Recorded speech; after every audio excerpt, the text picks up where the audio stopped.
Hello students, हमारे मन में कुछ क्वेश्चंस आते हैं कि जिस राज्य का वर्तमान स्वरूप देख रहे हैं, आखिर में उसकी उत्पत्ति कैसे हुई, वह कब अस्तित्व में आया। कुछ ऐसे प्रश्न हैं, कुछ ऐसी जिज्ञासाएं हैं जिन पर राजनीतिक विचारकों ने विचार किया और इन विचारकों ने राज्य की उत्पत्ति से संबंधित कुछ प्रमुख सिद्धांत दिए। तो पॉलिटिकल साइंस स्टडी में आप सभी का बहुत बहुत स्वागत है और आज हम राज्य की उत्पत्ति के सिद्धांत के बारे में जानेंगे। इसके जो कुछ प्रमुख सिद्धांत है, जैसे दैवीय उत्पत्ति का सिद्धांत, शक्ति सिद्धांत, सामाजिक समझौता सिद्धांत, पितृसत्तात्मक एवं मातृसत्तात्मक सिद्धांत, विकासवादी एवं ऐतिहासिक सिद्धांत एवं मार्क्सवादी सिद्धांत। तो आज के इस वीडियो में हम दैवीय उत्पत्ति के सिद्धांत एवं शक्ति के सिद्धांत के बारे में चर्चा करेंगे। दैवीय उत्पत्ति का सिद्धांत, the divine origin theory of the state. तो यह एक प्राचीन एवं काल्पनिक सिद्धांत है और यह राज्य के दैवीय शक्ति मतलब दैवीय उत्पत्ति की कल्पना करता है। अगर देखा जाए तो यह सिद्धांत बहुत ही पुराना सिद्धांत है और इसके संकेत यूरोपीय और भारतीय परंपराओं में मिलते हैं। भारतीय परंपरा के अंतर्गत महाभारत, मनुस्मृति में राजा की दैवीय उत्पत्ति के संकेत मिलते हैं और यहूदी धर्म की प्रसिद्ध पुस्तक ओल्ड टेस्टामेंट में भी राजा को ईश्वर का प्रतिनिधि माना गया है। और इसी प्रकार मिस्र और जापान में भी राजा को सूर्य पुत्र माना गया है और राज्य को एक दैवीय संस्था माना गया है जो मनुष्य जाति के हित व कल्याण के लिए ईश्वर ने ही राजा का निर्माण किया है। इसमें क्या है कि ईश्वर का शासन है। ईश्वर का शासन मतलब जो राजा है वो ईश्वर का क्या है, प्रतिनिधि है और ईश्वर राज्य में स्वयं शासन करता है। इसमें राजा की जो स्थिति है, अगर राजा की हम आज्ञा का पालन नहीं करते तो ईश्वर की आज्ञा का पालन नहीं होगा। इसकी स्थिति जो है, राजा की स्थिति जो है कि राजा की अगर अवज्ञा होती है तो वह ईश्वर की अवज्ञा तथा पाप माना जाएगा। मतलब राजा की आज्ञा का पालन करना जनता के लिए क्या है, अनिवार्य है। यह राज्य जो है धर्म तंत्रात्मक अथवा ईश्वर शासित राज्य है और इसमें जो है राजा की जो जवाबदेही है वो जनता के प्रति नहीं है, बल्कि उसकी जवाबदेही जो है ईश्वर के प्रति मानी जाएगी। और इस सिद्धांत की कुछ जो विशेषताएं हैं, जैसे यह सिद्धांत जो है मानवीय संस्था न होकर एक दैवीय संस्था है और इसमें जो है जो राजा जो है ईश्वर का प्रतिनिधि है और वह केवल ईश्वर के प्रति ही उत्तरदायी है और जो जनता का कर्तव्य है कि वह बिना किसी विरोध के राजा की आज्ञाओं का क्या करे, पालन करे। और इस सिद्धांत में राजतंत्र जो है पैतृक होता है, मतलब राजा का जो पुत्र है वही राजा बनेगा और राजा के जो कार्य हैं वो जनहित में, मतलब जैसे ईश्वर सृष्टि के हित के लिए कार्य करता है वैसे ही राजा भी सदैव जनता के हित में कार्य करेगा। तो इस सिद्धांत की कुछ विशेषताएं हैं और दैवीय सिद्धांत की कुछ आलोचनाएं भी है। जैसे यह सिद्धांत जो है अनैतिहासिक सिद्धांत है। इस सिद्धांत के कोई भी ठोस प्रमाण या लिखित प्रमाण और यह सिद्धांत जो है तर्क पे आधारित नहीं है और इसे हम ऐतिहासिक रूप से हम सिद्ध नहीं कर सकते।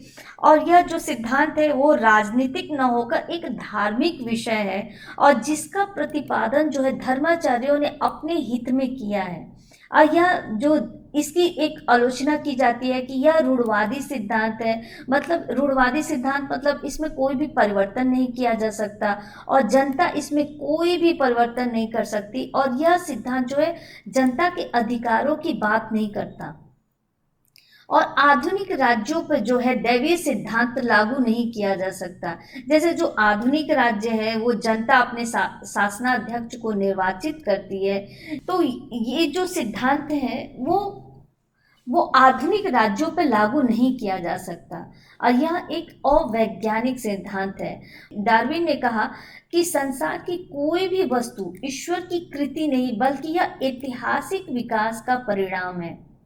तो यह एक अवैज्ञानिक सिद्धांत है। और यह जैसे दैवीय सिद्धांत जो है राज्य को मानवीय संस्था नहीं मानता, बल्कि यह दैवीय संस्था मानता है। और यह सिद्धांत की एक आलोचना की जाती है कि यह निरंकुशता का समर्थक है, मतलब निरंकुश राजतंत्र की स्थापना की बात करता है।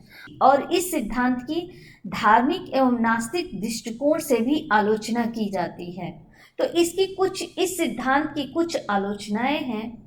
आगे हम शक्ति सिद्धांत के बारे में देखेंगे। शक्ति सिद्धांत भी एक प्राचीन सिद्धांत है और इसकी जो मूल अवधारणा है, राजा एवं राज्य की उत्पत्ति बल प्रयोग या शक्ति के द्वारा हुई है। राज्य को दैवीय संस्था नहीं मानता, बल्कि यह मानता है कि राज्य का उदय बलवानों द्वारा कमजोरों को अपने अधीन कर लेने से हुआ है। मतलब जो शक्ति संपन्न लोग हैं, अपनी शक्ति द्वारा निर्बलों को अपने अधीन कर लिया और शक्तिशाली समूह का नेता पराजित समूह का नेता भी बन गया।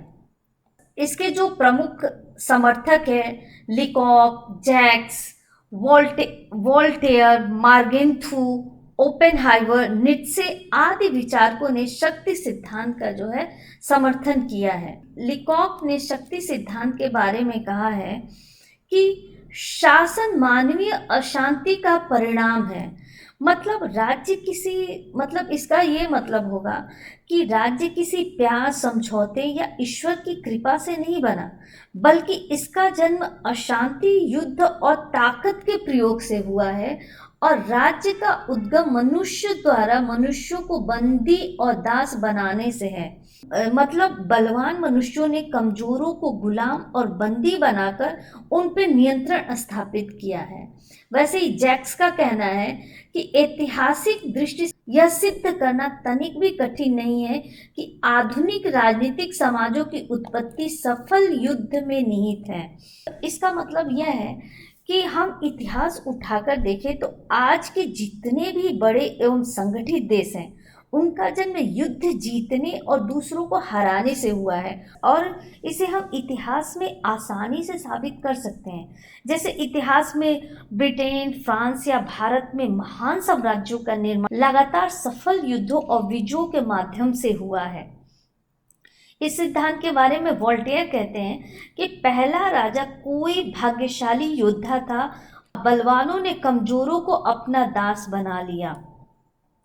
मतलब इनका कहने का मतलब ये है कि जो पहला राजा कोई महान या ईश्वर का भेजा हुआ दूत नहीं था, बल्कि सैनिक या योद्धा था जो जीत गया और राज्य की नींव ताकतवर द्वारा कमजोरों को दबाने और गुलाम बनाने पर टिकी थी। तो इस सिद्धांत की कुछ परिभाषाएं हैं। शक्ति सिद्धांत की कुछ विशेषताएं एवं आलोचनाएं हैं। शक्ति ही न्याय है, मतलब यह शक्ति को ही न्याय मानता है और शक्ति से ही राज्य की उत्पत्ति और विकास को भी मानता है। और यह मानता है कि सफल युद्ध ने राज्य व राजा की क्या की है, स्थापना की है। और इस सिद्धांत की ये विशेषताएं हैं कि युद्ध जो है मनुष्य की सर्वोत्तम शक्ति का जो है प्रतीक है और शक्ति से ही राज्य जो है जीवित है। अगर शक्ति नहीं रहेगा तो राज्य नहीं रहेगा। इसकी शक्ति सिद्धांत की आलोचना में कहा गया है कि यह राज्य की उत्पत्ति एकमात्र शक्ति के कारण नहीं हुई, बल्कि इसके अन्य कारण भी है। अन्य कारण मतलब जैसे सहयोग की भावना, रक्त संबंध, आर्थिक हित, धार्मिक एकता आदि दूसरे तत्वों का भी इसमें क्या है, समावेश रहा है। और यह जो है सर्वाइवल ऑफ द फिटेस्ट का सिद्धांत, मतलब ये हुआ कि यह योग्यतम ही जीवित रहेगा, इसलिए यह सिद्धांत की आलोचना की जाती है। और यह सिद्धांत मानता है कि निर्बलों को जीवित रहने का अधिकार नहीं है। तो ये इस सिद्धांत की कुछ विशेषताएं एवं आलोचनाएं हैं। अब शक्ति सिद्धांत का महत्व क्या है? तो जैसे गिलक्रिस्ट ने कहा है कि राज्य, सरकार और कानून में सभी संस्थाएं मानवीय चेतना मतलब मानवीय सोच का परिणाम है। इसका ये मतलब है कि राज्य, सरकार और कानून कानून जो है अपनी समझ, सोच और बुद्धि का इस्तेमाल करके ही बनाया गया है और ये उसी का परिणाम है। और वे नैतिक कृतियां हैं जो मानव के नैतिकता को समझने के फलस्वरूप उत्पन्न हुई है। मतलब जब इंसान ने सही और गलत का अंतर समझा, तभी उसने इस संस्थाओं को बनाया।